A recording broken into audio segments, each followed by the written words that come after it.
benvinguts i moltes gràcies a Anem Editors per haver fer aquesta presentació del llibre del David aquí a la Seu i aquí al Consell Comarcal. I moltes gràcies a tu, David, per venir, per ser aquí en aquesta presentació a la Seu. Sabem que a 15 dies la vau fer a Andorra, amb territori propi, no? Sí. I a vegades, a l'altra banda de la frontera, també penso que està bé que coneguem els autors andorrans. Hi ha una relació important també a través de l'Associació Llibre del Pirineu, que ja portem, l'any que ve complirem els 10 anys de funcionament. Som una setantena de socis i justament també la idea de l'Associació Llibre del Pirineu és tenir aquest caràcter també transfronterer, és a dir, els andorrans que formem part de l'associació i entenem amb totes les diferències que hi pugui haver, però també el territori pirineu en el seu conjunt, en definitiva, també el que s'escriu més amunt i més avall del Roner té moltes similituds. Compartim una llengua, compartim una cultura i compartim també uns anhels referits en aquest territori. Les diferències podríem dir que Andorra té una major població que la resta del Pirineu. El Pirineu són molt pocs i penso que és important que tots plegats ens puguem trobar. És a dir, ja que som pocs, una mica també la filosofia de l'associació justament és de mirar de ser-hi tots a la gent del món del llibre del Pirineu, indistintament si som escriptors, editors, llibreters, il·lustradors, arxivers, bibliotecaris. És a dir, allò sumar, no tindria sentit crear associacions diverses al Pirineu pels diversos sectors i els diversos agents del món del llibre, sinó anar tots a una. Encara que pugui semblar que a vegades els interessos dels editors i dels autors no són els mateixos, jo crec que en territoris com el nostre conflueixen moltíssim, perquè tot plegat tots tenim la voluntat que el llibre es projecti, que el llibre es visibilitzi i que la gent els consumeixi, el llegeixi. Jo no m'estendré gaire, soc el presentador de l'acte, molt content també, Oliver, que em convidés a presentar l'acte i la veritat és que el llibre, com que en parla el Roser, no entraré a parlar-ne, em sembla un llibre deliciós, deliciós, vull dir que poden felicitar els editors per la iniciativa, perquè és un tipus de llibre poc freqüent, un llibre atrevit també, jo diria, perquè en aquest sentit s'ha de trencar una sèrie d'esquemes i anar una mica més enllà del que és la literatura convencional. Aquí és una aposta molt ferma en aquest sentit i tots aquests esbossos, que alguns són esbossos i altres són realment un conte, una història completa, i a més aquesta prosa poètica que destil·len la fa realment molt, que t'entra molt en l'interior. Per tant, la Roser, que coneix molt la seva obra, en tant també que persona del món del llibre, tot per tot. Moltes gràcies. Gràcies. Si seguim l'estil d'Àlvet, això hauria de ser una no presentació, no? Estaria bé. Amb un no guió. Tu has portat guió, has portat notes? No, he portat les notes l'altre dia, però no les penso fer servir. Molt. Perquè si el David no escriu contes, no escriu poemes tampoc, no? Perquè vam quedar, potser sí, potser no. No ho vam aclarir, però més aviat sí. Més aviat sí, però bueno. Cadascú triés. Perquè ell escriu aquí idees, resums, gèrmens, llavors de contes. Per tant, què fem? Un germen de presentació? Us dic, llegiu els textos i marxeu? No sé. No sabia massa què fer, perquè un individu com el David, que agraeix al seu editor que li publiqui un llibre en el qual hi ha una pàgina que només té una línia. Això ho va dir a la presentació d'Andorra, que sí? Que era una de paper, no? Clar, sí. És un individu que diu que publica els resums dels contes perquè li fa mandra desenvolupar-los i escriure'ls, no? Un individu que a les presentacions com les d'Andorra fa com que això no va amb ell, com si passés per allà, no? I si no el coneguéssim, doncs us asseguro que n'hi hauria per engegar-lo per estafar, no? Quan et diu que vinguis i li facis una presentació, fan literari, però fan. Però com que ja fa temps que el conec, sí, que el llegeixo també, que em desconcerta molt, a vegades, llegint i rellegint també, que em diverteix, doncs per això, bé, sí que farem presentació i us parlaré no només d'aquesta obra, sinó una mica del conjunt de la seva obra, que fa anys també que llegeixo, i crec que és un llibre que té molt sentit si es posa en relació amb el conjunt, perquè si no és una mica estrany, algú que coneix el David amb aquest llibre només, doncs quedaria una mica desconcertat. Per tant, si coneix la resta de l'obra, crec que s'entén molt bé, molt millor, com a mínim. Et puc anar fent parèntesis? Sí, em queda així? Sí. No, que té raó, té tota la raó, que si comences a conèixer l'obra per aquest llibre, pots quedar molt descol·locat. Però jo diria que si comences per qualsevol llibre, només un, l'efecte no seria molt diferent. Sí, segurament. Sí. L'any 2015, en un article a l'Ara.d, jo em preguntava què és Res no és real, una de les seves novel·les. I de fet, a cada obra, don David, t'has de preguntar què és aquest artefacte, què és això. El David va començar amb una novel·la, que és Cartes mortes, que potser coneixeu, que va encantar la crítica literària i que va espantar el gran públic. És una novel·la que encara ara espanta. Novel·la, ja està fent... Sí.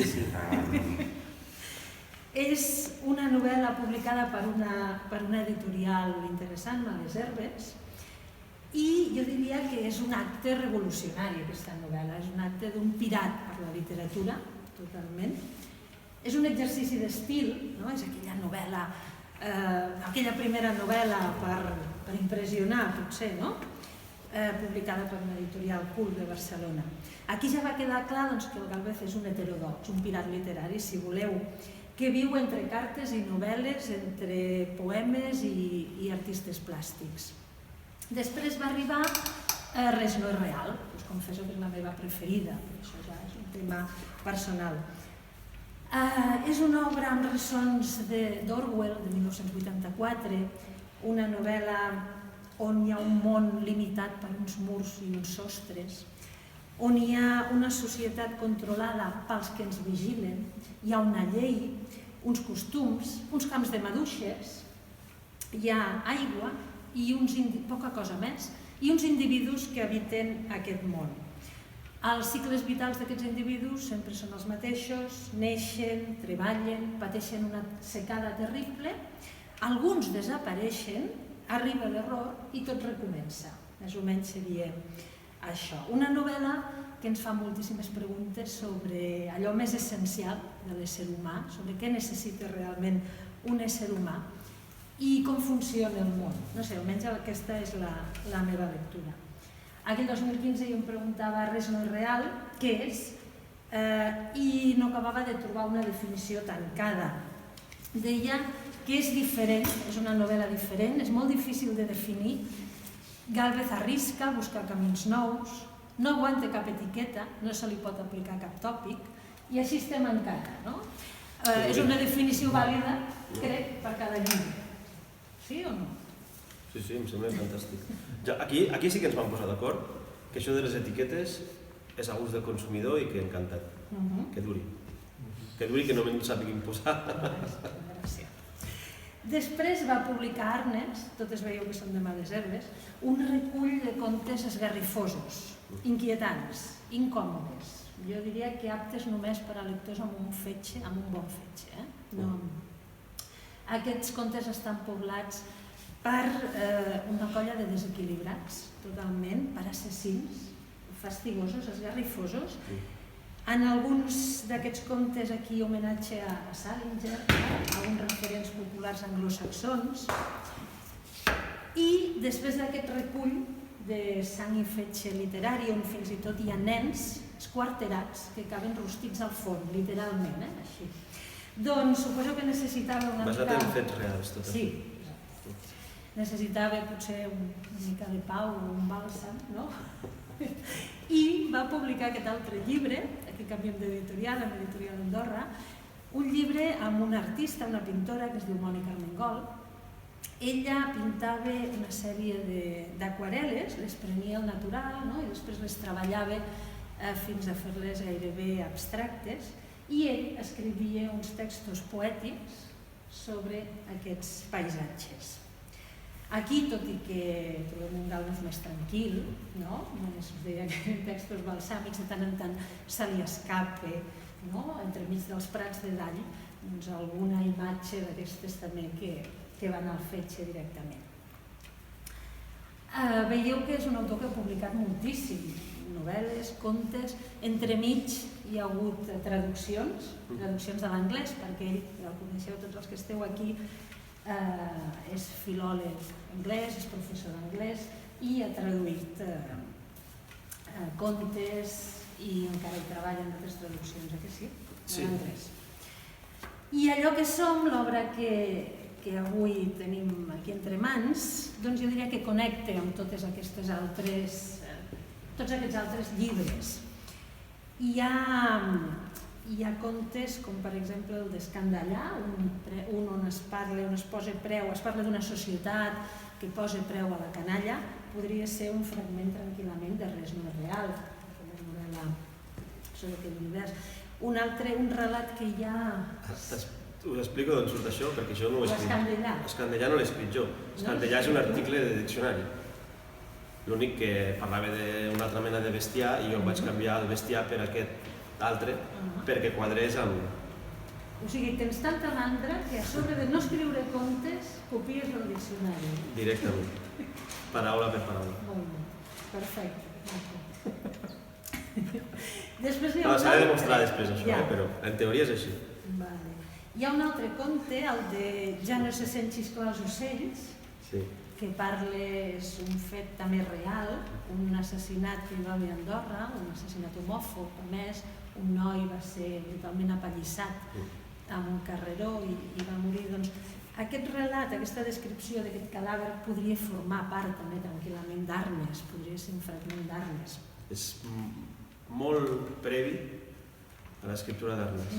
I aquest text, si m'ho permet, sí que és un text que considero que és allò que som, aquest text sí que forma molt part d'allò que soc, perquè penso que és un fet escandalós dins de la societat andorrana que passés això, i m'agrada, i em va agradar molt que els editors em permetessin de tornar-lo a publicar, ja havia estat publicat prèviament, però m'agrada que periòdicament, si m'ho permeten, torni a sortir a la llum, perquè no entenc com hem pogut tolerar com a societat que passés això i que no s'ensorrés tot.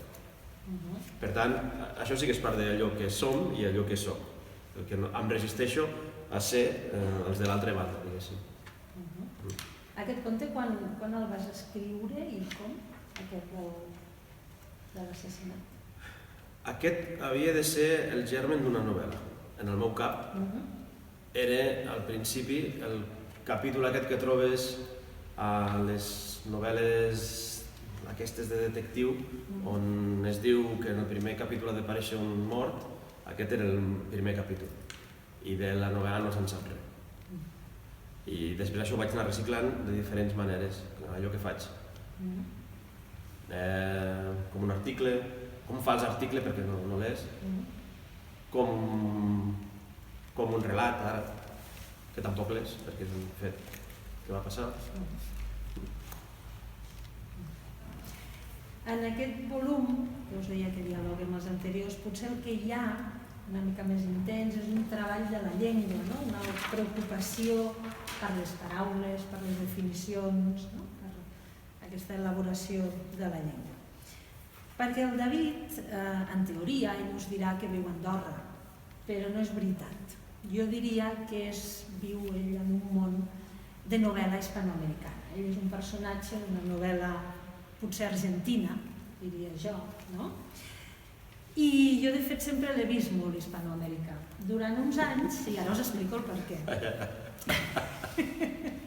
Durant uns anys, uns quants, vam treballar junts a l'Escola Andorrana de Batxillerat i jo estava a la biblioteca. A Andorra les biblioteques escolars són molt diferents d'aquí, tenen un paper dintre de l'escola, treballen en les classes.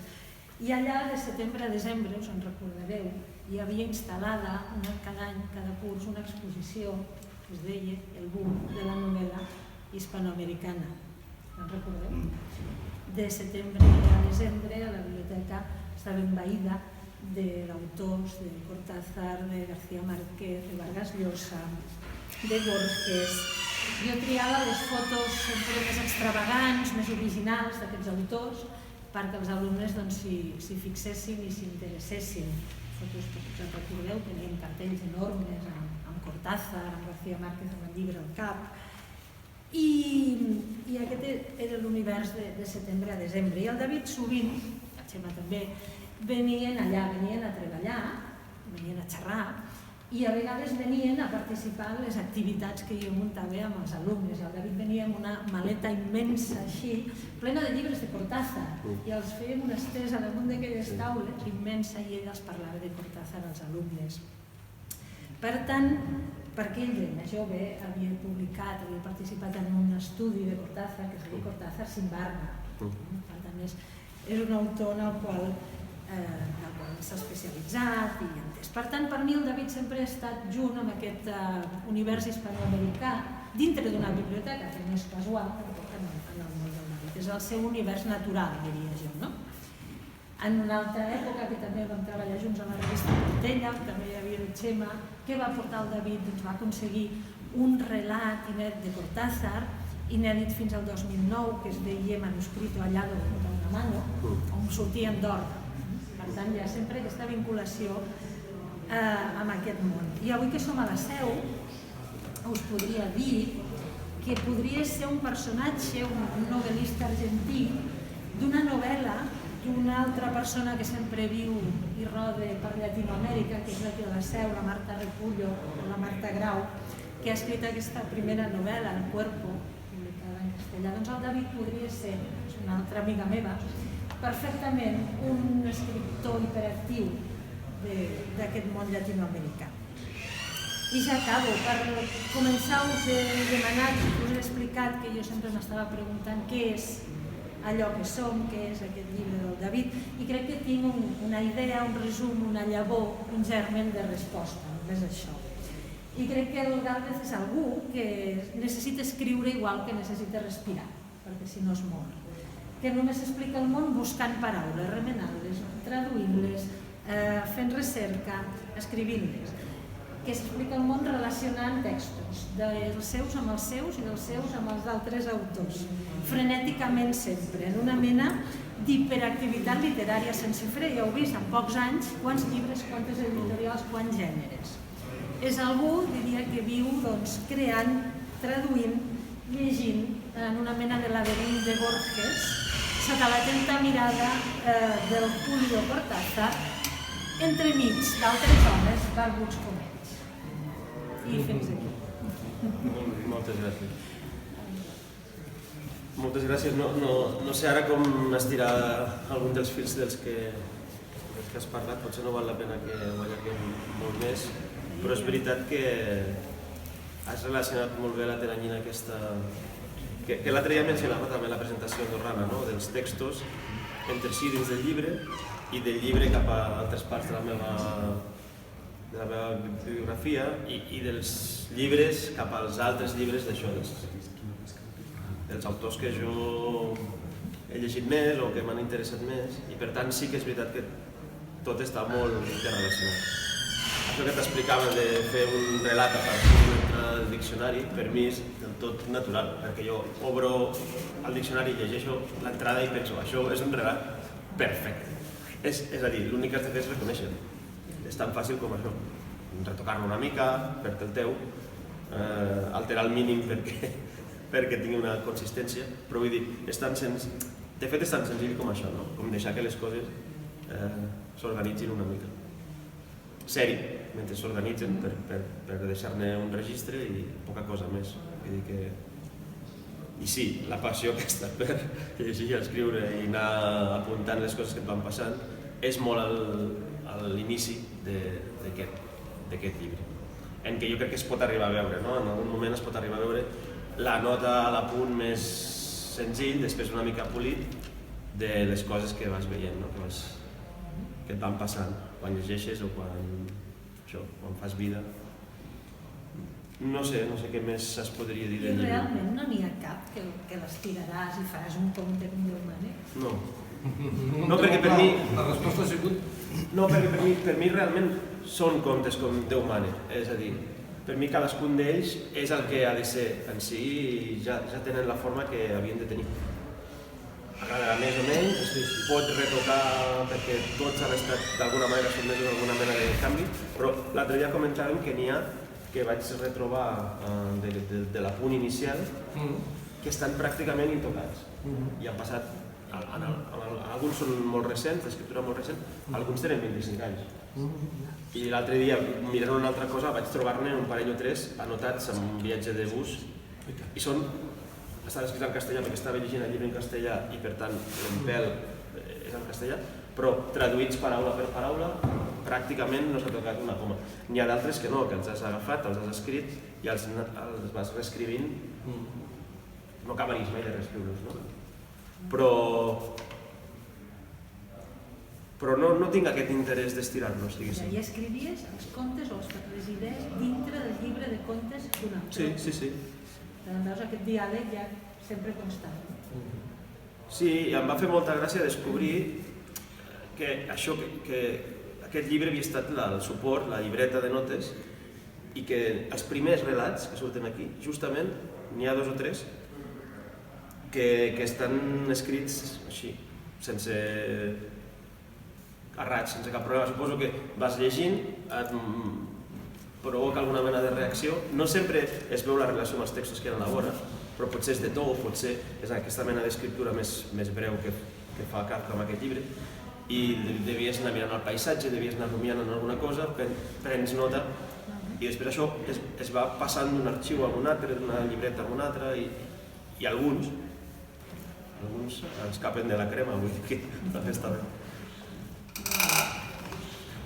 No sé, si voleu intervenir en qualsevol moment, com que és una cosa així totalment oberta i en fi, jo insisteixo en el que he dit al començament, penso que és una obra valenta,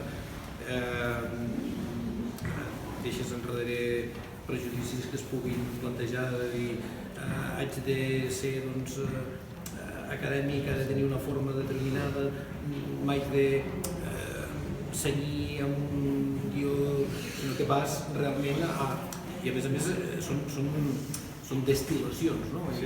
Vas destil·les fins a deixar-hi l'essència sense necessitat de posar-hi més del que ja hi ha.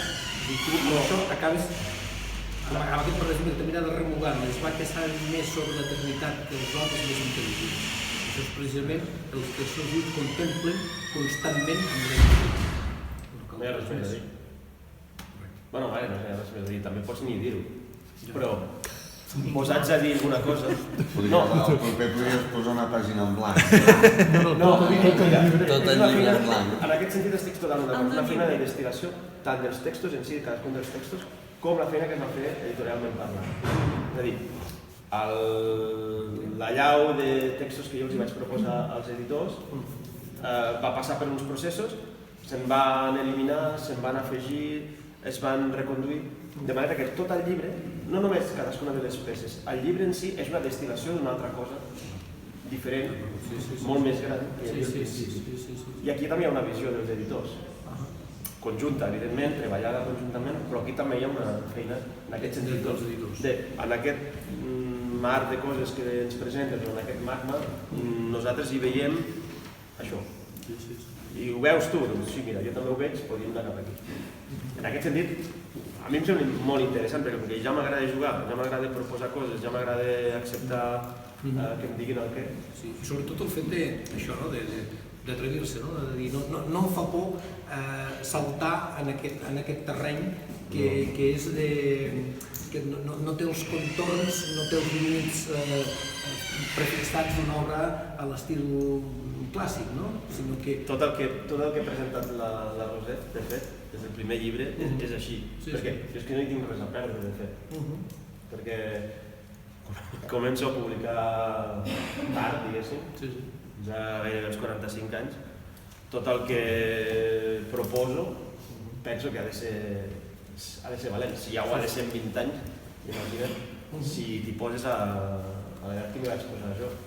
Penso que no has de tenir cap problema ni cap vocació de voler produir una cosa amb una vista posada a un públic que no saps qui és, tampoc. De fet, és que és el que m'agrada fer. No sabria fer una altra cosa. Jo trobo, en fi, interessantíssim.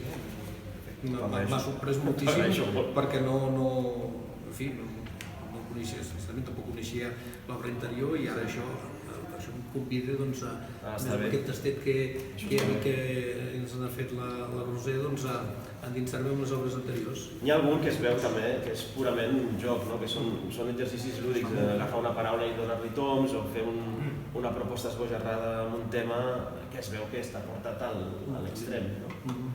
Vull dir que tampoc cal donar-li més toms, de vegades és la diversió i la intensitat de fer això. De jugar jo i de proposar al lector que s'ho passi bé, espero. I a més que suposo que trobes bé en aquesta, amb allò que deia la Roser, d'inclassificable, no? Però jo no ho veig tant. El tema de l'etiqueta. Jo no ho veig tant, però... No, perquè dius, això és... estàs fent narrativa. És ben bé narrativa o és alguna cosa més?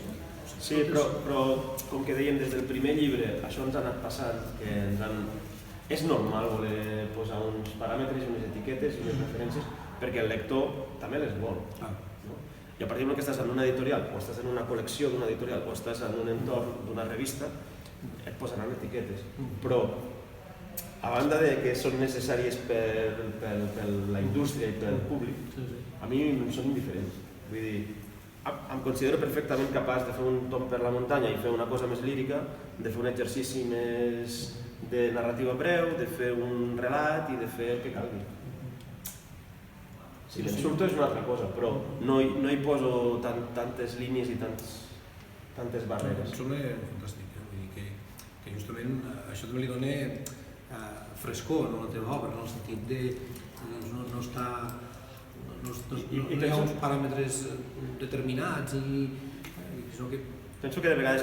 I suposo la capacitat també teva de anar-te sorprenent a tu mateix. És que si jo m'avorreixo ja pleguem, perquè jo m'avorreixo de vegades, hi ha un moment que dic aquí no estàs bé, aquí no has estat bé.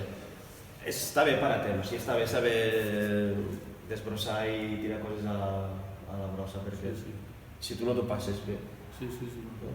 Ja arribar als altres ja és una utopia.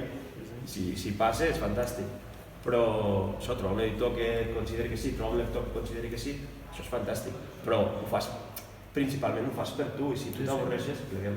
I aquí hi havia aquest risc, que si m'hagués posat a desenvolupar tot això, en algun moment, em temo... T'hauries avorrit. No ho sabem. No ho sabrem mai. Doncs, què us sembla? Ho deixem aquí? Moltíssimes gràcies a tots dos. Gràcies a tu. Ha sigut molt generós. Gràcies a tu. El temps invertit i per la paciència i per ser tan positius, perquè no és senzill això de moure's per aquí dins. Sí, és tota una aventura, és veritat, sí. Tot és això, és jugar-se, com dèiem, arriscar-se i anar a fer... i trencar molls, també, no? Ens hem de situar en aquest terreny sempre segur, no? Jo és que com a lector m'agrada molt que em sorprenguin.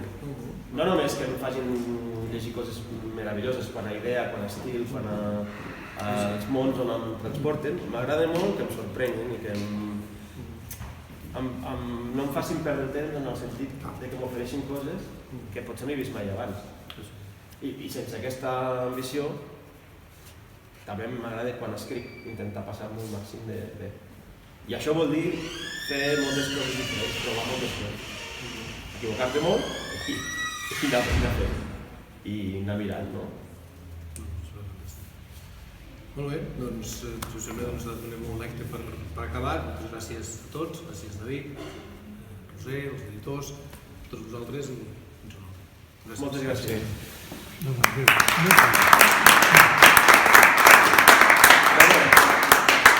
Una feinada, nena. Merci.